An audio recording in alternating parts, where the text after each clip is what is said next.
নবী তো সিগনেচার দিতে জানতেন না, কারণ বিশ্বনবী ছিলেন আন-নবী আল উম্মি, নিরক্ষর নবী। বিশ্বনবীর কোনো অক্ষর জ্ঞান ছিল না। আলিফ বা তা সা, কোনটারে জিম বলে কোনটারে হা বলে উনি বুঝতেন না।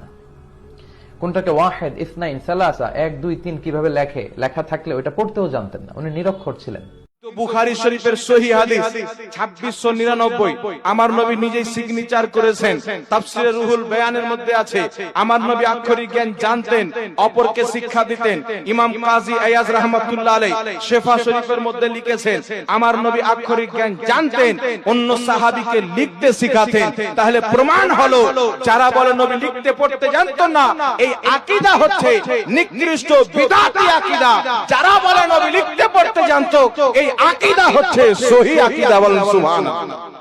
আল্লাহ তাআলা বলেন সূরা জুমা 62 নম্বর সূরা আয়াত নম্বর 2, হুয়াল্লাযী বা'আথা ফিল উম্মিয়্যিনা রাসূলাম মিনহুম, আমি উম্মীদের মধ্যে হইতে একজন রাসূল পাঠিয়েছি। তিনি কেমন রাসূল? সূরা আরাফ 7 নম্বর সূরা আয়াত নম্বর 157, আন-নবিয়্যুল উম্মি, তিনি হলেন নিরক্ষর নবী। নিরক্ষর বলতে তিনি লেখাপড়া জানতেন না।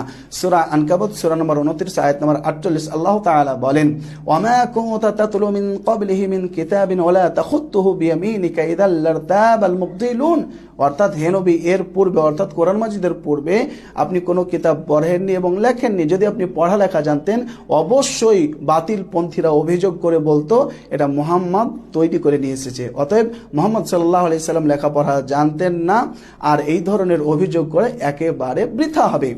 অত্র আয়াতকে ইবনে কাসির উল্লেখ করে বলছেন, রাসূলুল্লাহ সাল্লাল্লাহু আলাইহি সাল্লাম যে গোত্রে থাকতেন সেই গোত্র ছিল নিরক্ষর, তাই মুহাম্মদ সাল্লাল্লাহু আলাইহি সাল্লাম তিনিও নিরক্ষর ছিলেন, তিনি লেখাপড়া জানতেন না। তাফসিরে কুরতুবিতে বলা রয়েছে, ইবনে আব্বাস রাদিয়াল্লাহু তাআলা আনহু তিনি বলেন, রাসূলুল্লাহ সাল্লাল্লাহু আলাইহি ওয়াসাল্লাম তিনি লেখাপড়া জানতেন না। তাফসিরে তাবারিতে বলা রয়েছে, ইমাম মুজাহিদ, ইমাম কুদামা উভয় বলেছেন মুহাম্মদ সাল্লাল্লাহু আলাইহি ওয়াসাল্লাম লেখাপড়া জানতেন না। তাফসিরে জালালাইনে লেখা রয়েছে মুহাম্মদ সাল্লাল্লাহু আলাইহি সাল্লাম নিরক্ষর, লেখাপড়া জানতেন না। এটাও বিরাট বড় একটি মুজিজা, মুজিজাতুন কাবীরা, বিরাট বড় একটি মুজিজা। মুহাম্মদ সাল্লাল্লাহু আলাইহি ওয়াসাল্লামকে বলা হলো যে পড়ো, তিনি বললেন মা আনাবি কারি, সহিহ বুখারী 3 নম্বর হাদিস, আমি পড়তে জানি না, দেখে দেখে পড়তেও জানি না। সহিহ বুখারীর 1913 নম্বর হাদিসে বলা রয়েছে, রাসূলুল্লাহ সাল্লাল্লাহু আলাইহি ওয়াসাল্লাম তিনি বলেন, ইন্না উম্মাতুন উম্মিয়্যাতুন, আমি যে সম্প্রদায়ের সাথে থাকি, মুহাম্মদ সাল্লাল্লাহু আলাইহি ওয়াসাল্লাম যে সম্প্রদায়ের সাথে থাকেন তাদের দিকে ইশারা করে বলছেন, আমরা হলাম নিরক্ষর উম্মাহ, আমরা হলাম নিরক্ষর উম্মাহ, লা নাকতুব ওয়া লা নাহসুব, আমরা লেখাপড়া জানি না। আর যেসব হাদিসে বলা আছে নবীজি লিখেছেন বা লেখার আশঙ্কা পোষণ করেছেন, তাহলে সেসব হাদিসের অর্থ কি হবে?